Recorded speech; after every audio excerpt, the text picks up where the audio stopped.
ባለቤቷ ነኝ። ወንድም አገኝ ጌታቸው እባላለሁ። ምንድነው የሆነችው?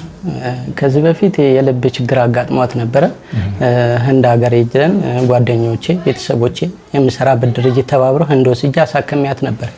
አሁን ድጋሚ ወደ ጥቁር አንበሳ ሄደን ነበር። ጥቁር አንበሳ ሄደን ያለችበት ሁኔታ በጣም አሳሳቢ ነው። 0.9 ገብቷል። ቫልቫ 2.5 ነው መሆን የነበረበት። ስለዚህ ኦፕሬሽን ያስፈልጋሻል ተባለች። በመጀመሪያ መውለድ አትችይም ተብላ ነበር። ካለችበት ሁኔታ ሰርጀሪ ተሰርታ ከመጣች በኋላ የ8 ዓመት ልጅ ወልደና ብር ያስፈልግሻል ላይ ከሆነ 825,000 ብር ነው ያሉኝ። ትንሽ ብር አለ። ስንት ብር አላችሁ? 251,000 ብር አለ። አላልክሽ አለን 1036 19 17 46 8 ስምሽ ማን ነበር? መቅደስ ሰለሞን። መቅደስ ሰለሞን። እግዚአብሔር ከእናንተ ጋር ይሁን። አሜን።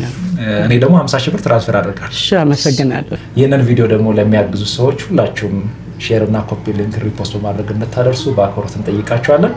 እግዚአብሔር ፈጽሞ ይማርሽ። መልካም ጊዜ። እሺ፣ አመሰግናለሁ ወንድሜ።